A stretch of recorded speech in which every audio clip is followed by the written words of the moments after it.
So next, I'd like to go ahead and introduce our final session for today's HEDNA at Home conference.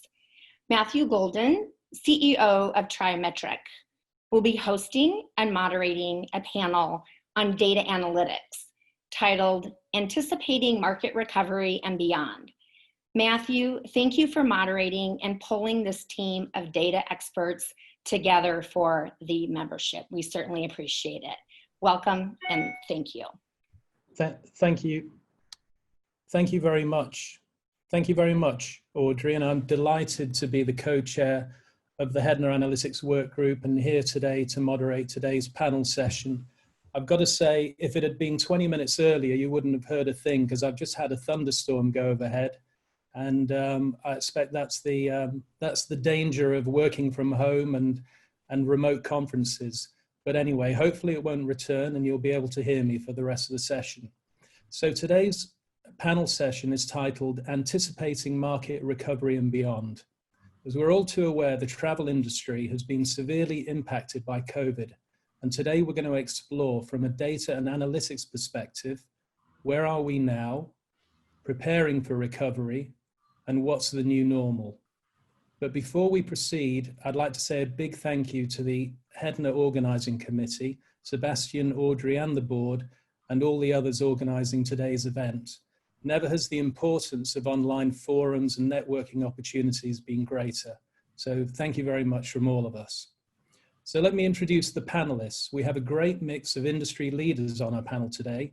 They include a leading hospitality business intelligence company, a global hotel chain, and an innovative travel intermediary, which should offer a great mix of opinions and experience. They are Gino Engels, founder and commercial director of OTA Insights.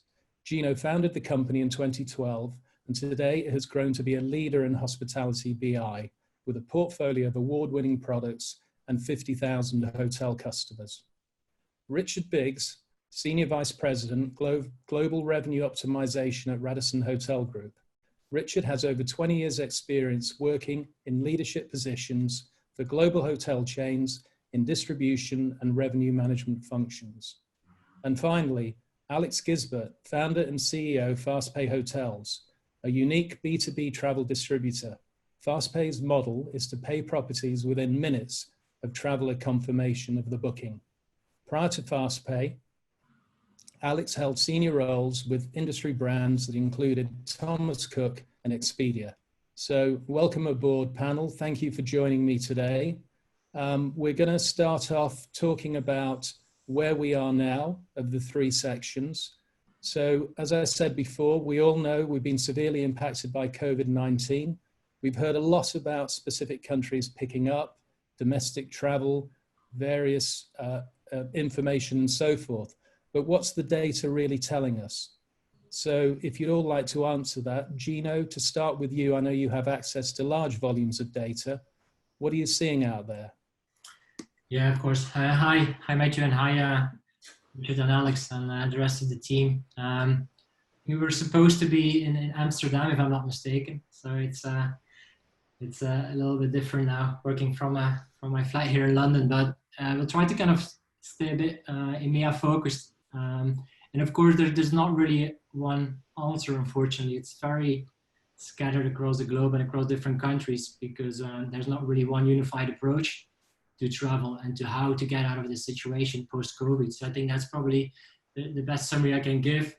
Looking at when travel will recover or how it will recover, we've mainly been looking at how hotels are actually opening up based on the government guidelines.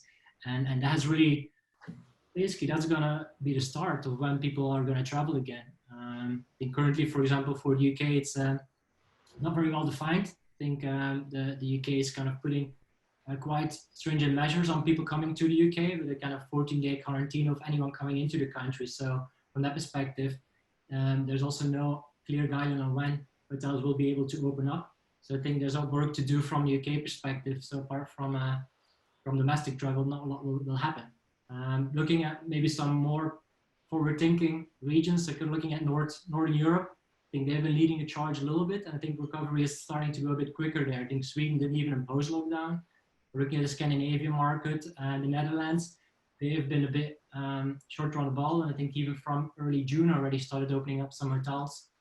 And also the Central and Eastern European region, led by kind of Switzerland, Austria, and Germany, where we actually see the majority of the hotels opening up. Domestic travel definitely starting to pick up, and now the borders are opening up as well between these countries, so they're kind of start to benefit a little bit from I wouldn't say international, but at least some neighboring visitors coming over. Big question is, how are the holiday destinations going to perform? I think with Spain, Italy, Greece, Portugal, all keen to get going. I think they've started to open up from, I think, mid-June, July onwards. So we'll see how well that's going. A lot of talk is about travel corridors and travel bubbles.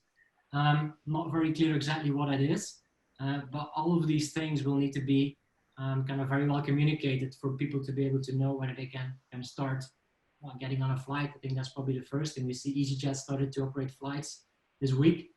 And I think that's going to really depend on whether travel will kind of resume. But we kind of see it really in different spots coming, depending on whether guidelines are clear from the government. Okay. Richard or Alex, have you seen anything specific from your side? Yeah, so I'll guess I'll take it next. First of all, thanks for having me, and thanks to the team at HEDNA, Matthew, for organising this event. It's a shame we're not all together in Amsterdam. Personally, I really look forward to seeing the HEDNA community. So as Fastpayhotels, we are operating in about 78 countries around the world with about 30,000 hotels. So hopefully what we'll be able to share is a bit of a global view. In terms of our data, happy to share, for 3 consecutive weeks, we've seen week-on-week growth of over 25%. So we are definitely seeing acceleration, right? We're definitely seeing more. In fact, last week we were closer to 30% growth. So we're definitely seeing that created bookings, not so much check-ins, but created bookings are growing, which is positive. And then very much with a data lens on, our traffic into our system is growing by more than 25-30%. We've seen 40% growth for the last 2 weeks. So that is to say, the intent to travel is growing. Conversion isn't quite there yet at the same level, but we are definitely seeing more and more demand. When you look at what's being created, and obviously in an awful lot of places, it's hard to check in because countries are closed, particularly in Europe. But when you are seeing, it's very much with the mantra, shorter stays, shorter booking windows, shorter distances. So we're seeing some German domestic, we're seeing some Asian domestic, we're beginning to see some Spanish domestic, Italian domestic, UK domestic, also getting interesting. But by far the most interesting market right now is USA domestic, purely because of the amount of hotels and the amount of destinations that are there. So we are beginning to see that. When you look at also year on year, from our perspective, what we're seeing is that slightly lower ADRs than we'd like to see. And when you look at hotel segments, definitely budget segments seem to be converting much better than luxury, as we know. I guess the really positive news for any business is that for 13 consecutive weeks since March, cancellations were outpacing created bookings. And for the last 10 days now on aggregate, we're now beginning to see a reversal of that trend, and we are beginning now to create more bookings than are being cancelled. But hopefully, and that is the trend that we much see everywhere. Hopefully, Matthew, that gives you a bit of an overview of what we're seeing. Thanks, Alex. And Richard, maybe you could comment, but I'd also be interested in understanding, from a data perspective, what are the important metrics that you're using now versus business as usual? How are you following kind of market recovery or beginning to? So what are those key data points? Hi everyone. Hello, HEDNA. Hello, Matthew. Thank you for organizing this. I think in terms of the key data points, I'm sure being a hotel group and also with OTAs and other parties, the big thing we're looking at is what's the booking pace and what's happening to the booking window.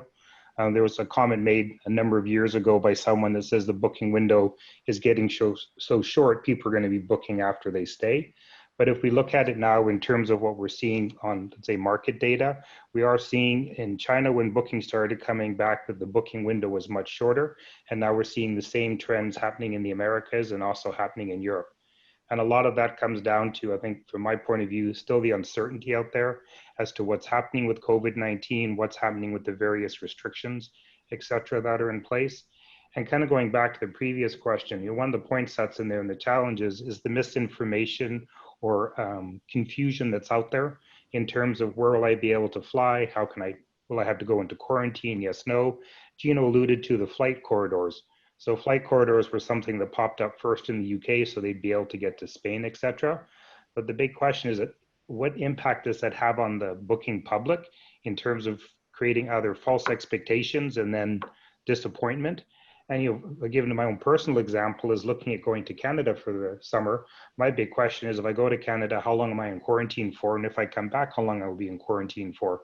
And those are a lot of things that people are asking because it's not very easy to know these days. And the other thing that's coming in terms of misinformation, there's been a lot of noise about second wave. If you think about in China, Beijing, they're already mentioning the potential of a second wave. We heard similar news coming out of Italy, and then also with the UK, the big things about the Black Lives Matters and the groups congregations that's bringing. What impact will that have? And I think that's adding to the uncertainty we're seeing in people wanting to be able to book. Okay. Just one further thing on that, Matthew. I think Richard's good point on booking windows. We are seeing insane growth on 2021 bookings. So we are up something like 260% versus this point last year on future bookings for next year. We're taking more bookings for destinations like New York now for Q1 than we are for the next 30 days, which obviously we all will understand why. But I think if you're managing inventory or you're listening to the call, we've got a big focus at the moment on making sure people are loading rates and opening rate plans for as long as possible into 2021, because it does seem to be a huge amount of demand, particularly from Latin America into US for Q1 and Q2 of next year. Okay, thanks, Alex. That's very insightful hearing about way into 2021. Let's move on and talk about preparing for the turn and maybe what are the opportunities, but also challenges and risks as trading picks up. What I'd like to ask Gino and the other two as well is about data-driven strategies. This is data analytics and data. We need to be thinking about preparing for the turn. So what is it that we should be tracking now in terms of capitalizing on the recovery from a data perspective? Gino? Maybe I'll kick off this. So especially just talking about what we're seeing with some of our clients. And I think I think a lot of it is just, first of all, the basics that they've always been doing. It's kind of making sure setting the right prices. The complication is now the hotels don't always know who they're still competing with because there's not a clear indication of which hotels will open up, which hotels will still be there. So I think it's probably just resetting a little bit who you're competing with and how competitive is the market, because your competition is probably not going to price the way they were pricing a month or two ago, and also not how they were pricing last year. So that's kind of Alex was saying, people are booking even long lead times, 6 to 8 months, basically 12 months out. So how are your pricing strategies evolving and who are you competing with? There's a lot of talk then alternative accommodation is feeling a little bit, as for some people, the safer option, whereas other people say chains are probably going to have the upper hand in terms of their safety and cleanliness guidelines. So I think who are you competing with, who are you pricing with, checking everyone in your region, not just the hotels that you were competing with before, is important. And then there's not going to be the same demand anymore that you're going to be competing with. So how can you get ahead of the few bookings that are going to be there? So again, Alex was talking about it before. I'm sure Richard and people at the big chains have been looking at search data for a while, but I think for a lot of the hoteliers these days, that's going to be a bit of a new data point, like looking at flight searches, looking at OTA meta searches. Those are data points that they haven't really historically looked at, but it's going to be super crucial, because if you manage to get ahead of the booking, make sure that who's looking, where are they coming from, so which source market, if it is international or domestic, or which intermediaries are going to be working with are maybe going to bring you slightly different clientele as before. That's going to really give you the upper hand. And probably the last one, like I say, start a bit competition pricing is probably more everybody knows, but you're going to be competing with different people. The search data, I think probably that's going to be a difficult one for the industry to kind of really get to grips with, because that's a bit of a new one. But then the last one is again probably one that's quite familiar, is on Parity. So I think, just kind of pointed out by the two gentlemen here, the booking lead times are or very short or longer, but very short means that people are booking on the same day or 1 or 2 days out. So let's make sure that you have your best offers on your own website. So make sure that you don't lose sight of Parity. Let's not get seduced by some crazy offers from your partners, but make sure that people can book at your website, whether it's desktop or mobile, at the best price. So yeah, I think if you're going to be potentially looking at filling up your hotels for 40-50%, maybe 30-40% of occupancy, let's make sure you don't have to give away another 20% commission on those bookings. Okay, thanks, Gino. Richard, to ask you, how are you using data better now to prepare for the turn, assuming you are? But also I wanted to refer to Sebastian's question earlier at the beginning of the conference about the need for real-time data, and I'll add to that forward-looking data, given the situation and the lack of precedence. What are your thoughts on that? Well, I think going back to what Gino was saying, parity's become even more important now. And we want to make sure we're on everyone's shelves, our own channels and third-party channels. And the best way of doing that and making sure we have placement, et cetera, is through Parity. I also agree with Gino is that a lot of the data we're looking at today is very similar to what it was before, but we are starting to dive more into looking at what is happening with flights. And it's not just the number of flights coming into a destination, but it's also what's the capacity on those flights and how much of that capacity is being used. And as we know, also, checking on what's the impact on events. Are events still going on? What's been canceled? What's being rescheduled? Because we're still sort of moving things around to understand, okay, we know what's happening in the next couple of weeks as much as we can based on the data, but how do we see the next 3-6 months go? If you think of the large number of sporting events, congresses, et cetera, that have been rescheduled, is trying to understand the impact that will have on the business. And also still at this stage is understanding how many people will actually be attending these events is a big question. In terms of Simon's question regarding data, yeah, a big part of it is trying to understand what's on the books, and not just in terms of revenue and room nights, but segments, the accounts driving that, also the channels. But one of the challenges we face that we alluded to earlier is the fact that since the booking window, Alex had said, I agree with him fully, since the booking window is becoming very short, it's hard to actually see trends at this stage because we just start to see that happening. I think in the next few weeks, over the rest of June and into July, as more markets begin to open and summer travel begins, we'll start to get more data which we can use and be able to understand what are the patterns. For example, if we know a market opens up, so we know, let's say in Europe, the south of France, as well as Spain and Italy will be very popular during the summer months, usually their highest months of the year. How do we see that business picking up? And what feeder markets are going to be driving that? Because that's another thing we're looking at too, is saying a lot of, if we say, for example, the UK is a traditional feeder market for country X. If the UK has 2-week quarantines going when people come back from country X, then we need to understand what other markets are out there feeder markets are out there we can drive business into those destinations from, whether it's domestic, whether it's within the EU or other markets that we can tap into. And I think that's a big part of it, is trying to get more detailed analysis or detailed data on what's coming in the future.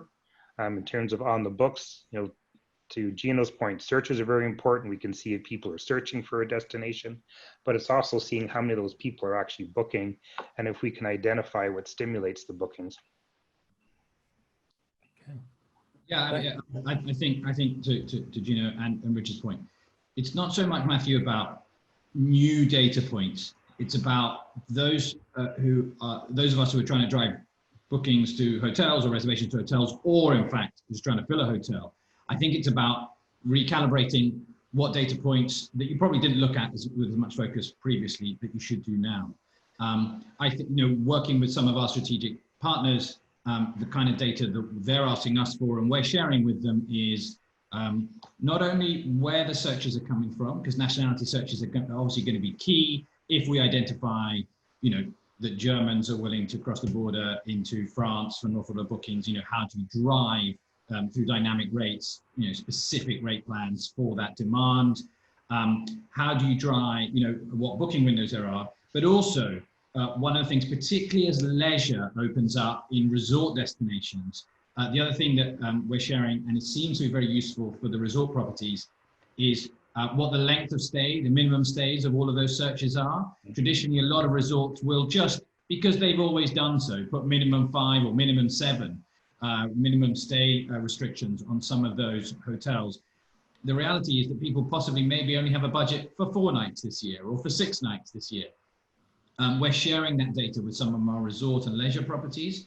And what we're seeing is that they're beginning to create more rate plans, more accustomed to shorter stays. The cheapest 7-night holiday is a 6-night holiday in many cases, right? So I think definitely revenue managers should be pushing intermediaries like Fastpayhotels for that data. And when we send it to hotels, they seem to capitalize on it a huge amount. I think flight data is critical. And then just one final data point, which is probably not an obvious one, Matthew, to the revenue management team or to the sales team, but more relevant to the finance team is just watch out who's not paying you, right? A lot of static contracts, MICE contracts, groups, stuff that doesn't come through the scalable, dynamic, virtual credit card route. Just revenue managers should be aware of who they're running promotions with or who they're running tacticals with. Just make sure you go back to finance, make sure that that business is going to be there, going to pay you, is secure, is insured, whatever policy you have at place. And traditionally revenue managers, that hasn't really been their problem, right? Yeah. But as you prepare for the turn, particularly in Europe or particularly in somewhere like the UK, many travel businesses, frankly, anesthetized right now through furloughs or soft bank loans or et cetera, et cetera. But as the turn comes and some of the state and governmental help, pulls away and people are exposed to the cold hard face of a smaller market, a less profitable market, some businesses will struggle with that. So I just think it's also important that sales and revenue managers guys are still going back to finance guys and saying, am I good to keep on going with these guys? Are we being paid on time? Are we being paid properly? And unfortunately, that is also part of the new normal, right? Is just making sure that you're dealing with creditworthy people. I think that's unfortunately a new data point for many people. Credit data and choice of partners. Let's move on then to the new normal. So just to ask you a very broad question, what does the future of the hospitality market look like? What's going to be critical, Richard, going forwards? I think critical is going to be, well, a lot of things are going to be critical. I think for me right now, the biggest critical thing to understand is what's opening in terms of the markets and what's going to be the drivers within those markets. So to give you an example, of London hotels are theoretically supposed to open early July, but if nothing else is open in London in terms of restaurants and bars and attractions, it's going to be very hard to stimulate demand for London because no one's going to go to sit in a hotel room with no bars, restaurants, or attractions to go and see. I think for me, that's one of the big things to understand is as we see markets start to come back, it's actually seeing what are the levers that get the markets coming back. So for example, we mentioned earlier is that the Nordics, Gino said the Nordics are looking pretty good. Yes, so what's driving business in the Nordics? Part of it comes in, they've eased their restrictions earlier. They haven't been so severely impacted. And it's being able to take that and sort of extrapolate that on different markets. And the challenge we face, because there has been so many different levels of impact and restrictions put in place, is how does that, how do we actually build our forecasting, et cetera, strategies based on that? If you go back a couple, let's say a month and a half, 2 months ago, when Spain and Italy were at that time, the hardest hit by COVID, you wouldn't be thinking now that people would already be booking for June and July into those markets, but people are because it's where the sun is. So we need to see how does that sort of transition happen within the other markets. And a big part of it comes down is, I still very much, and Alex mentioned it again, is what do we see in terms of transport data, flights, trains, et cetera, so people can actually get to locations. I think we can't underestimate the importance of the transport in how we're going to see the recovery coming. Okay, thanks, Richard. Gino, would you like to add to the future of the hospitality market? You're on mute, I think. One area in particular I've been thinking about is traveler experience. I mean, travelers are going to be very concerned, interested in where they're going and the reputation of the hotels and so on. So how does that change the landscape? Is there other data that becomes more relevant and so forth? I think one thing, hi Richard again, I think one thing will be interesting, you know, we have all the third-party review scores where we go in terms of the quality of the hotel, etc. I'm quite sure, you know, if you look at all the major brand websites, etc., they're all spending a lot, and correctly so, going and talking about what they're doing in terms of deep cleaning, etc., to make their hotels as safe as possible. And I think safety used to be before about, you know, let's say maybe not getting robbed or theft or something like that along that lines. But I think safety now also means a lot more about health protection that's put in place regarding cleaning, measures that are being taken by the hotels. They're not the physical building, but also with their staff. You know, if you go and you think about it, it's the whole thing about having the plexiglass dividers at the front desk, spacing in restaurants, etc., face masks. All of that's going to become a big play into how people view a hotel or a restaurant, bar, or any attraction. Thanks, Richard. Alex, we talked about parity and the importance of parity going forward. And what does this mean about hotelier and OTA relationships in the future? What do you think is going to happen there? So I think it's more important than ever, to be fair. I think, if you take it up a level, I think the new normal is a smaller market with a less affluent consumer base. And I think for many of us, unfortunately, some hotels will be competing massively on ADR. I think everything all of us have to get used to a less profitable transaction, whichever part of the market you're in. You know, if you're Triometrics and you're taking a percentage, or if you're a payment gateway and you're working, you know, with Voxel or with Mike, and you have to take a smaller percentage. If you're a intermediary, you've got to learn with less, because hotels will have to price accordingly, and therefore our expectations is that hotels, quite reasonably, frankly, will begin to bring commissions down.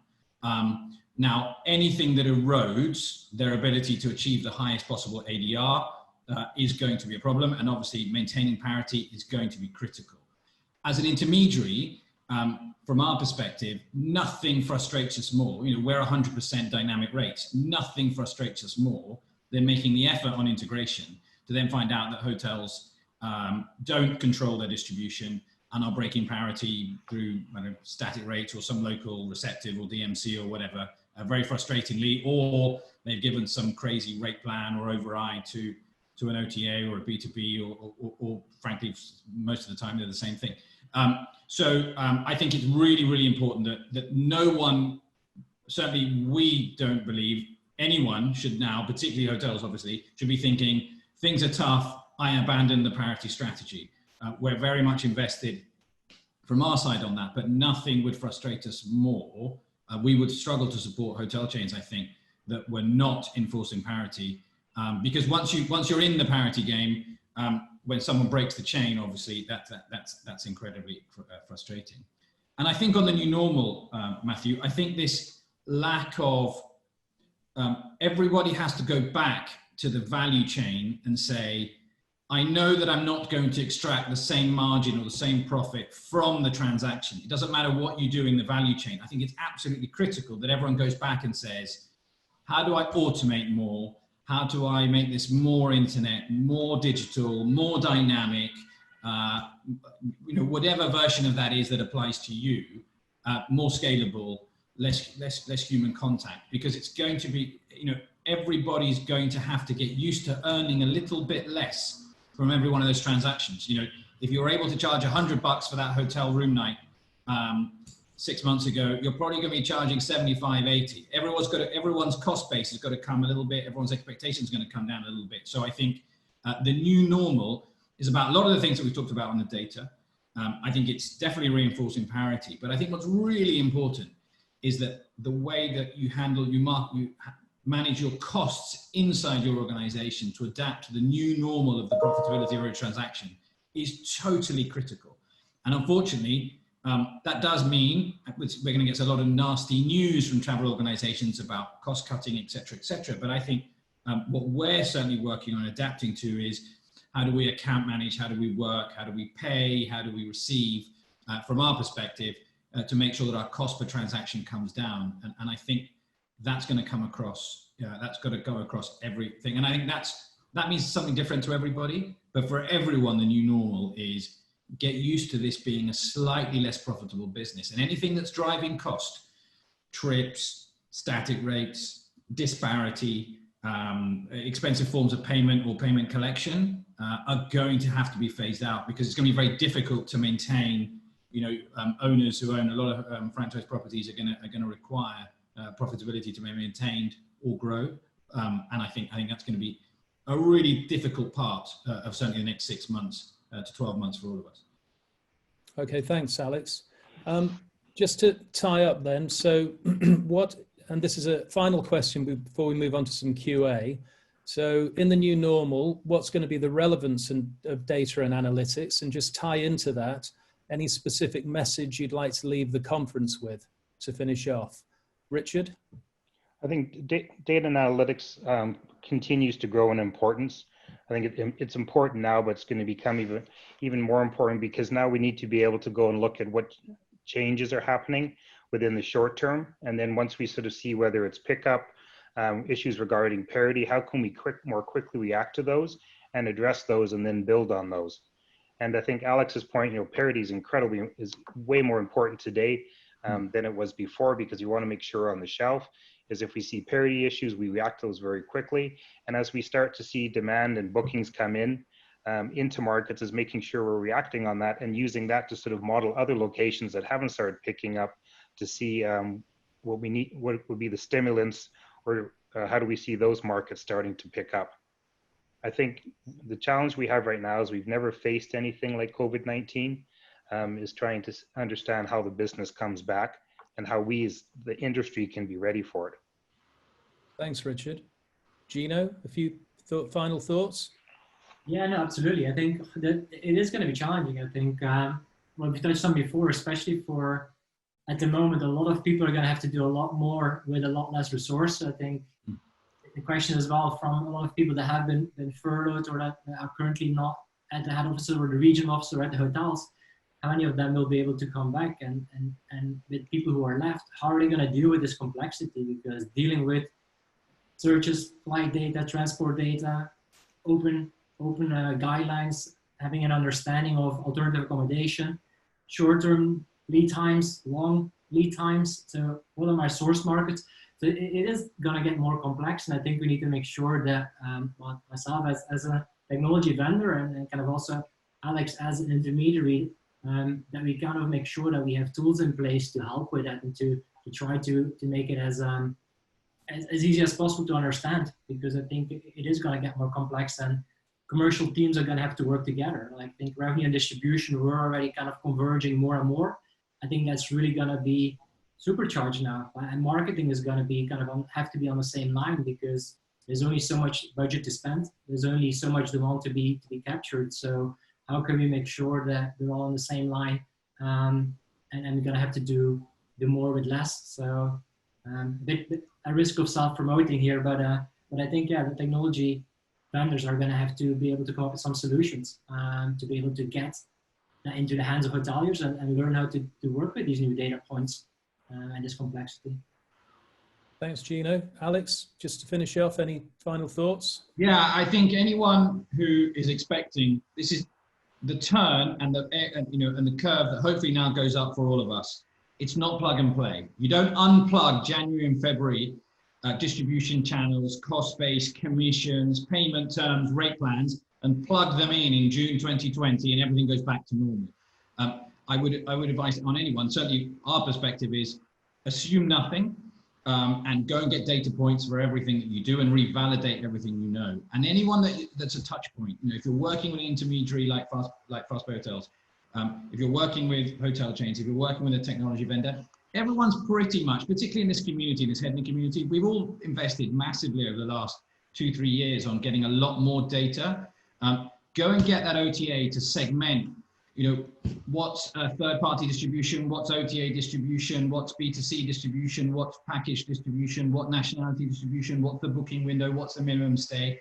That data sits in all of our businesses. And I mean, this is a data panel. If someone's not giving you that data, it's because they're holding it back. It's not because they don't want to give it to you. And it's because they don't want to give it to you. But I would suggest we're not all going to help each other out and come out of the turn until we're pushing for that data very hard and we're sharing together. And I think that's going to be key for intelligent and efficient decisions. And God knows that efficiency is going to be critical because, as Gino rightly says, we're all going to have to do the same or more with a lot less resources. Thanks very much, guys. Just a couple of questions. In fact, on returning to normal, one of them is about the cost of acquisition. So how will the cost of acquisition change in the new normal, and have channels and distribution in brackets? Anyone like to field that one, Richard? Yeah, I think cost of acquisition is going to remain key. And I think because as we're all working on reduced revenues, which means reduced spend, available spend, a lot of it's going to come down as diving into it even into more detail and at a more finite level. And then tying that into return on investment, because if let's say I have $100 or 100 euros, I need to make sure I'm going to spend that 100 euros on something that's going to have a definite ROI that I can measure, and that if it's not working, I can quickly change. So cost of acquisition, yes, what it costs us to get the business, still critical, but we're going to have to become way more flexible in how we want to handle it, in being able to turn things off and on, and only focusing on what's really giving us a significant ROI. I think the days of fluff activities have been long gone, but I think the final nail in the coffin has happened for those. Thanks, Richard. And I think also as distribution channels in the post-COVID world start merging, a lot of hotels, particularly in Europe, will have tour operator rates, OTA rate plans, wholesaler rate plans, intermediary rate plans, whatever you have, those are all going to have to mesh into one now. I think those kind of level of differentiation probably doesn't make sense, particularly because nowadays you have individual OTAs that are now B2B and wholesalers, and their tour operators, and they've got German tour operators attached to them, etc., etc. We expect the take, call it discount from bar or commission, will come down. We think that's probably the right thing for the industry, and as long as all of the players and all of the distribution channels come down in the same proportion, that makes sense. But I think that stringent differentiation by channel, I think will start coming to an end, frankly, because it doesn't make sense that tour operators have this massive advantage, yet we're going to see that they're going to be the ones to come back the slowest into a post-COVID world. Agree. Thanks, Alex. Thanks, Richard. And thank you, Gino, for being on the panel, making yourself available, and for your insights today. Really appreciated. Thank you once more. Thanks for having me. Thank you. Wonderful. Wow. Thank you, Matthew. And thanks to our panelists. Thanks you for providing such interesting viewpoint on data analytics. I'm sure all of the attendees found this information invaluable as we anticipate market recovery.